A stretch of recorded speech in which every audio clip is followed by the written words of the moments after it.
성경 316쪽에 있습니다. 에베소서 6장 12절에서 17절까지 말씀입니다. 에베소서 6장 12절에서 17절까지 말씀을 교독해서 읽도록 하겠습니다.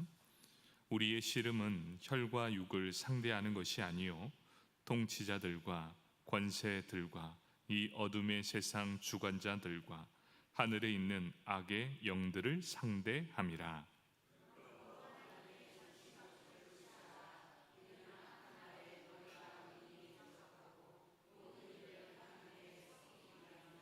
그런즉 서서 진리로 너희 허리띠를 띠고 의의 호심경을 붙이고 평안의 복음이 준비하는 것으로 신을 신고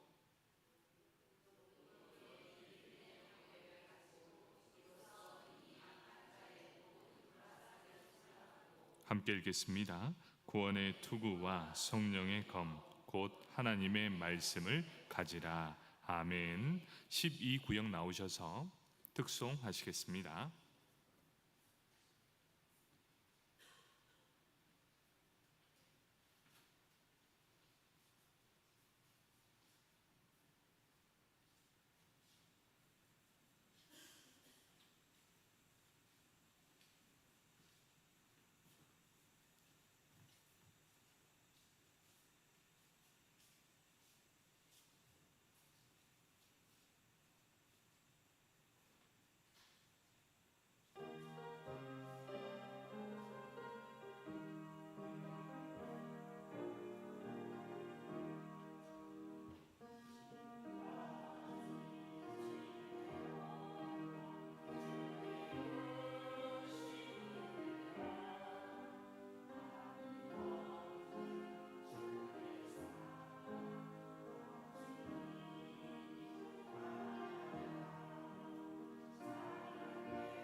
아멘. 감사합니다.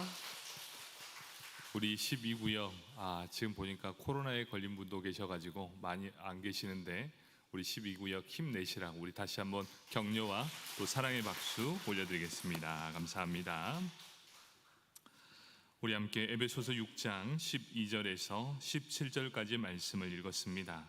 오늘 이 말씀을 가지고 하나님의 전신갑주라는 말씀을 전하도록 하겠습니다. 오늘 말씀을 듣기 전에 옆 사람들에게 인사하겠습니다. 오늘 하루 수고 많으셨습니다.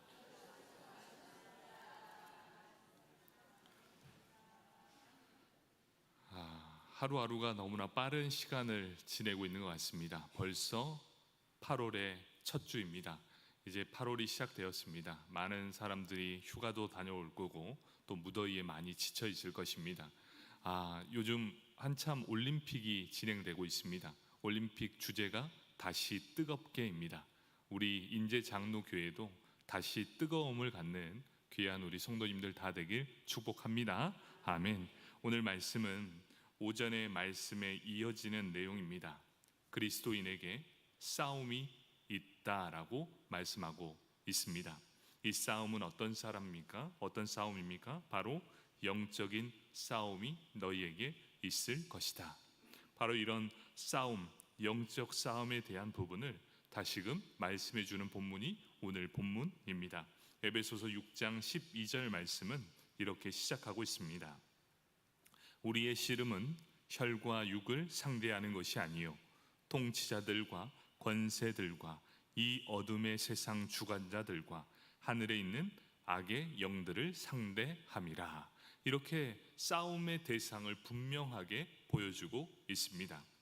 우리의 싸움은 분명 혈과 육, 바로 사람에 대한 것이 아니다라고 분명하게 말씀해 주고 있습니다. 이것이 주는 의미가 무엇입니까? 사람을 미워하지 말고 사람을 싸움의 대상으로 여기지 말라. 그 뒤에 숨겨져 있는 악한 영들, 즉 영적인 존재들과 이 세상에 다스리는 모든 존재들의 대항함임을 알아라. 이렇게 말씀해 주고 있는 것이지요. 그래서 바울은 이러한 영적 전쟁에 대해서 우리가 어떻게 싸워야 하는가, 적을 알고 나를 알면 이 전쟁은 무조건 승리하게 될 것이다. 그래서 너희에게 적합한 무장을 하게 되므로 모든 공격을 방어할 수 있는 적합한 무장을 해라. 이렇게 말씀하고 있습니다. 그래서 바울은 에베소 성도들을 향해 이렇게 선포하고 있습니다. 영적 전쟁을 준비하십시오. 그리고 그들과 싸우기 위해서 강해져야 함을 선포하고 있습니다. 바로 우리가 에베소서 6장 10절 말씀에 이렇게 말씀합니다. 끝으로 너희가 주 안에서와 그의 힘의 능력으로 강건하여지고, 이렇게 말씀하고 있습니다. 이 말씀을 정리해 보면 이렇습니다. 에베소 성도들아, 지금 우리는 영적 전쟁 중입니다. 그래서 이러한 사실을 절대 잃지 마십시오. 거짓 평화에 속지 말고 사탄에게 지지 않도록 끝까지 포기하지 말며 예수 그리스도를 신뢰함으로 강력한 군사가 되기를 바라고 있습니다. 바로 이것이 에베소 성도들을 향한 바울의 간절한 바람이었습니다.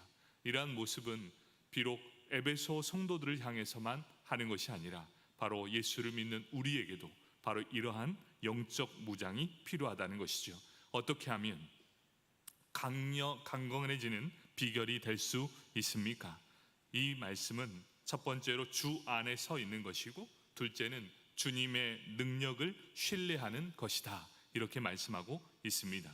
우리가 영적으로 강건해지기 위해서 주의 힘의 능력 안에서 강건하여 지라. 이렇게 말씀하고 있습니다. 에베소 교회의 모든 성도님들의 하나님은 말씀대로 살기 위해 필요한 것은 세상적 지혜나 또 그들이 가지고 있는 어떠한 실력과 능력이 아니었습니다.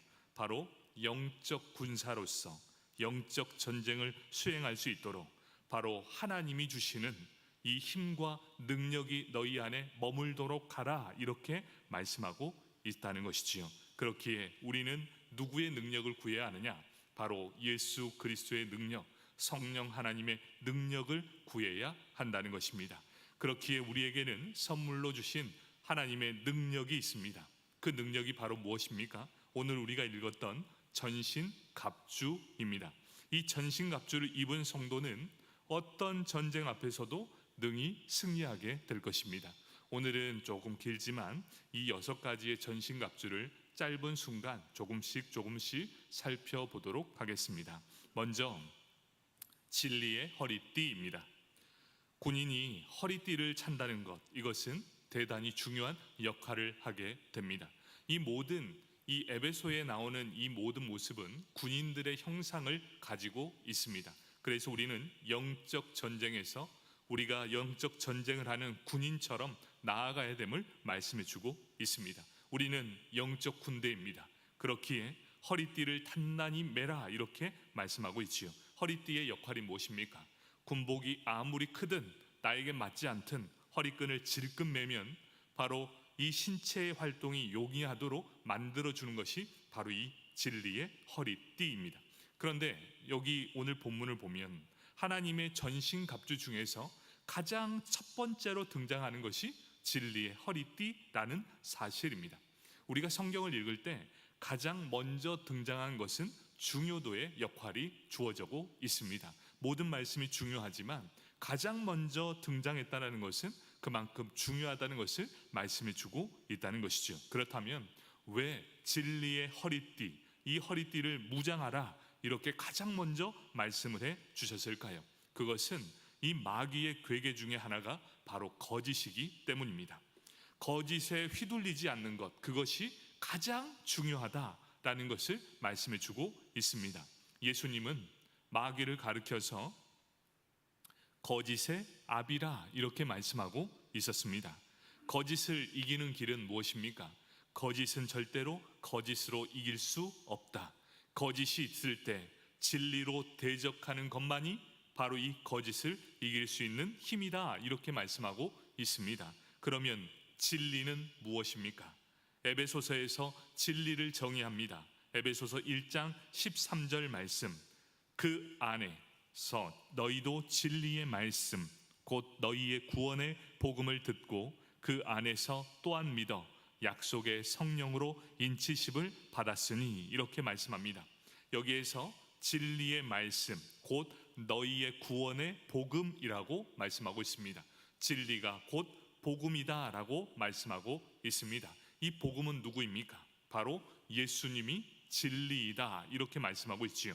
요한복음 14장 6절 말씀, 예수께서 이르시되 내가 곧 길이요 진리요 생명이니 나로 말미암지 않고는 아버지께로 올 자가 없느니라 이렇게 말씀해 주고 있습니다. 바로 하나님의 말씀이 진리고 이 말씀은 복음이 진리일 뿐만 아니라 예수님께서 진리가 되신다. 그렇다면 그 진리는 어디에 있습니까? 이 진리는 예수 안에 있다라고 분명하게 말씀해 주고 있습니다. 에베소서 4장 21절 말씀, 진리가 예수 안에 있는 것 같이 너희가 참으로 그에게서 듣고 또한 그 안에서 가르침을 받았을진대 이렇게 말씀하고 있습니다. 이제 정리해 보면 이렇습니다. 진리의 허리띠는 예수 안에 있고 복음 안에 있고 또 말씀 안에 머물 때 우리는 진리의 허리띠를 차게 됩니다. 그러면 진리의 허리띠를 차게 되었을 때는 사탄의 거짓 공격이 있을지라도 우리는 반드시 승리하게 될 것이다 이렇게 말씀하고 있습니다. 사탄의 괴계, 이 거짓의 말씀을 진리와 복음과 예수 안에 거할 때 반드시 승리하게 될 것이다. 그래서 너희는 진리의 허리띠를 굳세게 매라, 이것이 바로 첫 번째다 이렇게 말씀하고 있는 것이지요. 예수 안에 살 때 육신이 말씀이 되어 이 땅에 오셨습니다. 그 말씀이 무엇입니까? 말씀 안에 진실하게 살게 되면 사탄의 어떠한 시험에도 능히 승리하게 될 것이다. 그런데 그에게도 고난은 찾아온다. 진실한 자에게는 잠시 고난을 당할 수 있을 것이나 영원한 승리를 거두게 될 것이다. 그래서 너희는 진리의 허리띠를 동여매고 오늘도 승리의 발걸음을 걸어가라 이렇게 말씀해 주고 있습니다. 사랑하는 성도 여러분, 진리가 바로 생명이 될 것이고 우리를 지켜낼 것입니다. 바로 말씀 안에 거하고 예수 안에 거하며 복음 안에 거하시는 저와 여러분이 되길 축복합니다. 아멘. 두 번째는 의의 호심경입니다. 현대의 군인들은 전투할 때 방탄복을 입습니다. 방탄복을 입을 때 이 그냥 옷을 입기도 하지만 그 안에 앞에 이렇게 판때기를 댑니다. 중요 부위를 지키기 위해서, 적의 공격을 피해를 최소화하기 위해서 바로 이 앞쪽에 판을 넣게 됩니다. 바로 의의 호신경이 바로 이것이지요.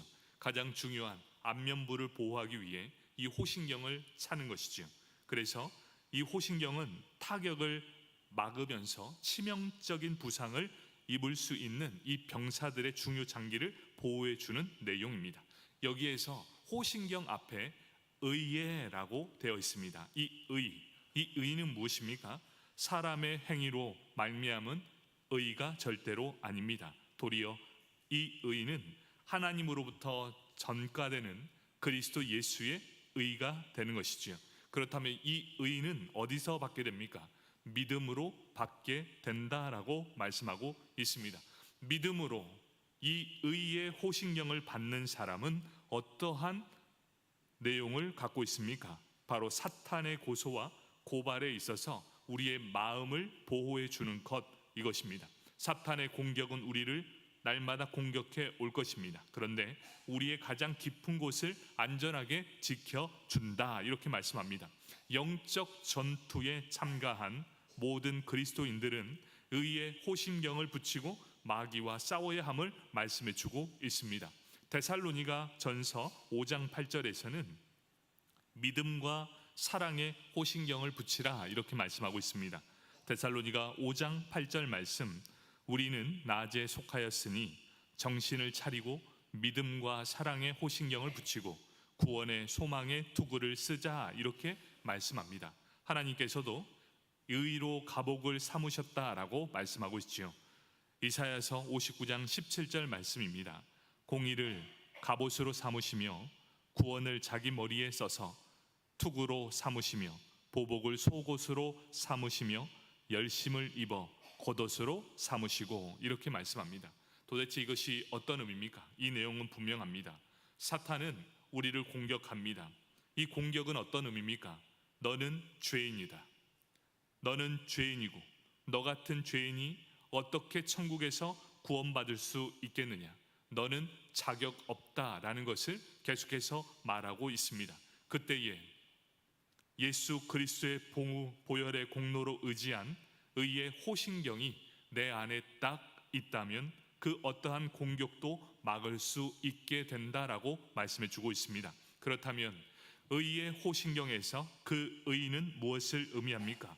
로마서 8장 33절과 34절의 말씀입니다. 누가 능히 하나님께서 택하신 자를 고발하리요?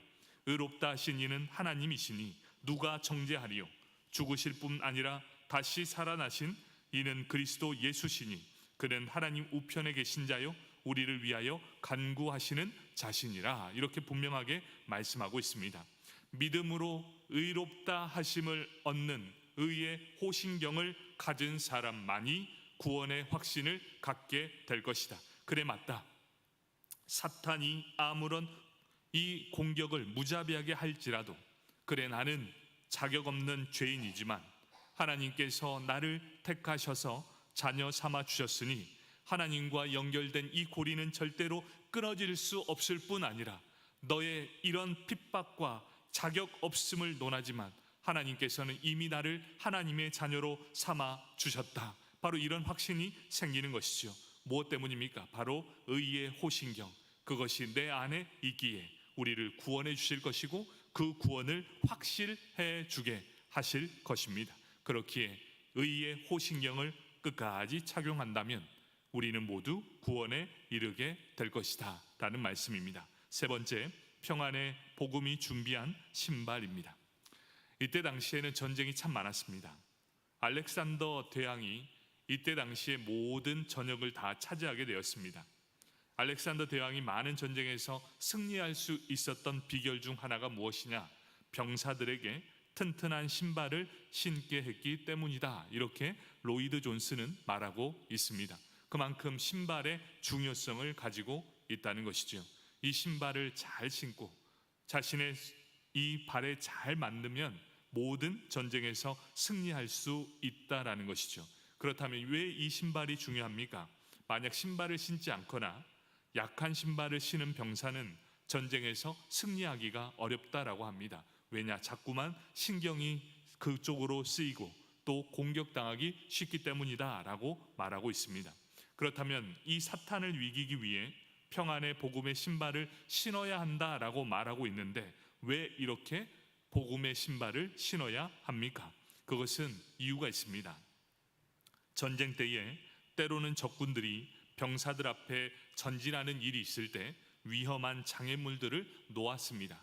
바로 이것을 피하기 위해서 평안의 복음의 신발을 준비하라고 말하고 있습니다. 이 사탄의 진영으로 전진할 때 이 사탄은 이 길에 함정을 놓습니다. 그리고 그 함정을 의식하여 영혼들을 그리스도께 인도하는 근본적인 은혜의 메시지를 가지고 가야 함에도 불구하고 자꾸 넘어지게 만드는 것이 이 사탄입니다. 그래서 사탄은 복음을 전파하기 위해 복음의 길에 많은 장애물을 두게 됩니다. 우리 사랑하는 성도 여러분, 복음의 귀한 은혜를 가지고 한번 전도하러 나아가 보십시오. 얼마나 많은 방해 요소가 있는지 모릅니다.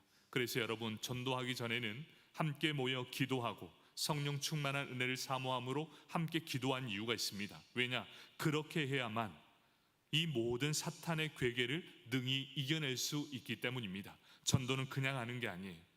먼저 모여서 확실하게 기도합니다. 그리고 성령 충만함의 은혜를 가지고 말씀의 권능을 들고 나아가야 함을 보여주고 있지요. 그런데 우리 아시지요? 복음을 가서 정하다 보면 이번 주에 꼭 교회에 오겠습니다 라고 하면 그 사람은 100% 오지 않습니다. 어떻게 해야 됩니까? 또 찾아가고 또 찾아가야 되고 예배 시간 바로 직전에 그 문 앞까지 쳐들어가야 기어코 나오는 것이 이 복음의 능력입니다. 여러분, 왜 그럴까요? 사탄은 가만두지 않습니다. 언제나 넘어뜨리려고 하는 것이죠. 사탄은 이 복음의 전파를 가장 싫어합니다. 왜냐? 자신의 능력을 맞는 길이기 때문이지요.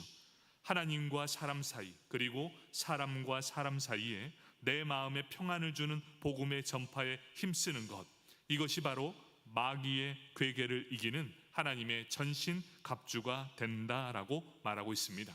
우리가 가장 성령 충만함을 느낄 때가 언제인지 아십니까? 여러분도 다 아실 거예요. 복음을 증거하는 사람 옆에 가보십시오. 그 사람이 바로 성령 충만한 사람들입니다. 복음의 능력을 가진 사람, 바로 이 복음의 능력을 가지고 복음을 전하는 바로 그 사람 옆으로 간다면 바로 성령 충만함의 영향력을 받을 수 있게 될 것입니다. 그래서 오늘 이 말씀을 통해 평안의 복음을 신고 전도하는 사람들을 통해 날마다 하나님이 주시는 복을 누리게 될 것이다. 그에게 주는 가장 좋은 축복이 무엇이냐? 바로 평안의 복입니다. 하나님께서 복음을 증거하는 자들에게 주시는 가장 축복의 복, 평안의 복입니다. 바로 이 평안의 복음을 메고 하나님의 말씀을 전하고 복음을 전하는 그 일에 하나님은 성령 충만함의 은혜를 더해 주신다는 것입니다. 네 번째는 믿음의 방패입니다. 이 믿음의 방패인데 이 모든 것, 지금까지 이야기했던 이 세 가지의 위에 믿음의 방패를 가져야 함을 말씀해 주고 있습니다. 이 말씀이 어떤 의미입니까? 첫 번째, 진실함이 있어야 된다. 두 번째, 믿음으로 의롭다 칭함을 받아야 한다. 칭함. 그리고 복음 위에 믿음을 소유해야 함을 의미해 주고 있습니다. 자, 진실함이 있고 칭의가 있고 우리가 복음이 있다면 그 안에 믿음이 있어야 함을 보여주고 있습니다. 믿음으로 변화된 사람은 믿음의 담대함으로 사는 사람을 말씀해 주고 있습니다. 마귀는 우리에게 분노와 정욕과 분노심, 절망, 그리고 의심의 화살을 계속해서 쏘아댑니다. 여러분, 우리의 눈에 보이지 않지만 사탄은 지금도 우리를 향해 분노의 화살을 쏘고 있습니다. 그리고 정욕의 화살을 쏘아대고 있습니다. 그리고 복수심의 화살을 쏘아대고 있습니다. 여러분, 이 절망의 화살, 의심의 화살을 여전히 지금도 쏘아대고 있습니다. 여러분, 지금 우리는 그 화살들을 다 맞고 있습니다. 그래서 불쑥불쑥 타오릅니다. 분노가, 정욕이, 복수심이, 절망이, 의심이 우리 마음속에 가득가득 넘쳐나고 있습니다. 왜 그럴까요? 지금도 사탄은 우리에게 이런 화살을 쏘고 있기 때문입니다. 그렇다면 이것을 이길 힘은 무엇입니까? 분명한 답을 보여주고 있습니다. 예수 그리스도를 믿는 믿음의 방패를 소유하는 것, 그것만이 이러한 화살을 막아낼 수 있을 것이다. 믿음은 세상을 이기는 힘이기 때문입니다. 요한일서 5장 4절, 무릇 하나님께로부터 난 자마다 세상을 이기느니라. 세상을 이기는 승리는 이것이니 우리의 믿음이니라. 아멘. 히브리서 11장에 나타난 믿음의 사람들을 보여주고 있습니다. 이 모든 믿음의 사람들은 세상이 감당하지 못할 사람들이었습니다. 어떤 사람들입니까? 사탄이 계속해서 화살을 쏘고 있지만 그들은 믿음으로 그것들을 다 튕겨내고 있다는 사실이지요. 우리는 분노의 화살을 맞으면 분노합니다. 또 우리의 정욕의 화살을 맞으면 정욕에 불타오릅니다. 욕심이 넘쳐나죠. 또 이 복수심의 화살을 맞으면 내 안에 복수심이 넘쳐나고 절망의 늪이 빠지고 의심의 화살을 자꾸자꾸 맞게 됩니다. 그런데 이 히브리서 11장에 등장한 이 믿음의 사람들 모두가 믿음을 가졌던 사람, 믿음의 방패를 가지고 어떠한 공격에도 능히 이겨낼 줄 아는 사람, 바로 이 사람들이 세상이 감당하지 못할 사람들, 당당히 그 이름이 히브리서 11장에 등장했다는 사실입니다. 저는 이곳에서 예배드리는 모든 성도님들이 세상이 감당하지 못할 믿음의 사람으로 당당히 하나님의 생명책에 기록되는 귀한 은혜가 이 자리에 임하길 축복합니다. 아멘. 다섯 번째로 구원의 투구입니다. 데살로니가 전서 5장 8절에서 구원의 소망의 투구다 이렇게 말씀하고 있습니다. 투구는 어떻습니까? 오늘날 군인들의 철모와 같습니다. 구원의 철모를 써야 함을 의미하고 있지요. 구원의 확신 가운데 사는 사람, 그 사람이 바로 구원의 투구를 쓴 사람들입니다. 우리의 모든 지체가 다 중요합니다. 팔도 중요하고 심장도 중요하고 다리도 중요합니다. 그런데 가장 중요한 것이 있습니다. 그것이 어디입니까? 바로 머리입니다. 이 머리는 다른 지체들보다 더 중요한 기관이기에 특별히 구원의 투구로 보호해야만 합니다. 구원의 투구를 소망의 투구라고 하는 이유가 무엇입니까? 하나님의 미래 구원 완성에 대한 확신을 가진 성도는 소망을 잃지 않기 때문이었습니다. 이 구원의 투구를 쓴 사람은 의무에 충실하고 전투에서 용감하게 싸우며 어떤 상황에서도 즐거움을 잃지 않으며 삶의 끝날까지 충실하게 사는 사람. 왜냐? 구원의 투구를 쓴 사람은 흔들리지 않기 때문입니다. 왜냐? 확신이 있기 때문입니다. 여러분, 이 주인공이 누구였냐? 바로 바울이었습니다. 여러분, 우리의 바울의 인생을 보면 구원의 투구를 쓴 사람이 어떻게 살아야 되는지를 분명하게 보여주고 있습니다. 이 바울을 통해 정말 그 모든 것들을 다 이뤄낸 사람이 바로 바울이었습니다. 구원의 은총 가운데 구원의 감격 속에서 충성하는 사람, 흔들리지 않는 믿음을 가지고 구원의 투구를 쓴 우리 귀한 바울처럼 우리도 구원의 투구를 쓰므로 구원의 감격을 잃지 않으며 구원의 은총을 날마다 가슴에 새겨 주님 앞에 충성하는 우리 모든 성도님들 다 되길 축복합니다. 아멘. 드디어 이제 마지막입니다. 성령의 검입니다. 하나님의 전신갑주 가운데에서 유일한 공격 무기, 지금까지는 다 방어만 했습니다. 다 이 사탄의 권세에 방어만 하는 이 수동적인 자세로 임했습니다. 그런데 우리에게 검을 주셨습니다. 이 검을 주셔서 공격 무기를 주셨습니다. 성령의 검은 무엇입니까? 곧 하나님의 말씀입니다. 하나님의 말씀만이 이 사탄의 공격에서 이길 수 있는 유일한 무기라는 것이지요. 그것을 듣는 사람이 이 구원을 얻게 되기 때문입니다. 왜 그렇습니까? 말씀에는 능력이 있기 때문입니다. 그래서 이 사탄은 오늘날까지도 성도들이 성경을 읽고 지키는, 그리고 그리함으로 복을 받는 것을 가장 싫어합니다. 그래서 어떻게 역사하느냐? 여러분, 예배 때도 보면 앞에서 딱 보고 있으면 다 느껴지는데 어떻게 느껴지느냐? 말씀을 딱 듣게 되면 갑자기 잠이 옵니다. 갑자기. 그리고 맞다 이러면서 이렇게 합니다. 가끔 아니다 하는 사람도 있는데, 여러분 왜 그럴까요? 사탄도 말씀을 듣는 것을 가장 싫어합니다. 저도 이 앞에서 말씀을 전하다 보면 은혜가 좀 충만한 날이 있으면 자꾸만 실수를 범하게 되는 일이 있지요. 왜 그럴까요? 은혜가 충만하게 될 때 사탄의 공격도 심하기 때문이지요. 그렇기에 더욱더 기도를 많이 해야 된다는 걸 다시 한번 깨닫게 됩니다. 마찬가지죠. 예배 때 우리를 자꾸 졸게 하는 것, 물론 육신적인 피곤함도 있겠지만 한번 곰곰이 생각해 보십시오. 습관적으로 그렇게 조는 것을 발견하게 될 것입니다. 그런데 우리는 그런 과정을 다 겪었지 않습니까? 그러다가 하나님이 진리인 말씀이다라는 걸 인정하는 순간부터 그런 습관들이 사라지게 된다는 것이죠. 그래서 말씀에 집중하도록 만들게 된다는 것입니다. 어떻게 가능할까요? 처음에는 좁니다. 왜 자꾸 잠이 오는지 모릅니다. 그러다 말씀이 들어오게 되고 믿음이 성장하게 되면 어느 곳이든 그 말씀이 사모함으로 다가오게 된다는 것이죠. 사탄은 공격합니다. 여러분 한번 그 공격의 패턴을 한번 보세요. 성경을 구입했습니다. 그래서 내 눈이 잘 안 좋아서 큰 성경책을 구입합니다. 그런데 읽지 못하게 만들어 버립니다. 만약에 읽되 믿지 못하게 만들어 버립니다. 믿되 말씀을 지키는 생활을 못하게 하는 것이 사탄의 권세입니다. 그러나 성령의 감동으로 기록된 하나님의 말씀대로 생활하는 그리스도인은 사탄의 심장을 찌르는 승리자가 된다는 것입니다. 여러분, 영적 싸움이에요. 여러분 가만히 보십시오.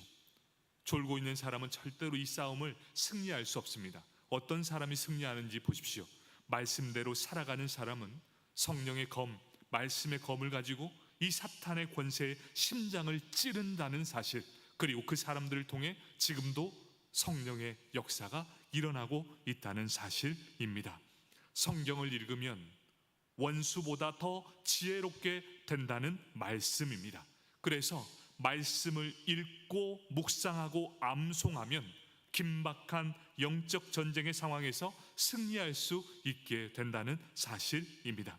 말씀에 익숙하다면 마귀의 괴계, 즉 전략과 전술을 잘 파악하고 승리할 수 있게 된다는 것이지요. 하나님의 말씀을 읽고 듣는 자, 그리고 지키는 자, 그 자는 성령의 검을 가져 사탄의 심장을 찌르는 자, 비로소 승리하게 될 줄 믿습니다. 바로 오늘 이 부분을 말씀하기 위해 전반부의 모든 말씀을 전했습니다. 하나님의 말씀을 듣는 것에 습관적으로 졸게 하는 것이 있어요. 그때마다 한번 선포해 보십시오.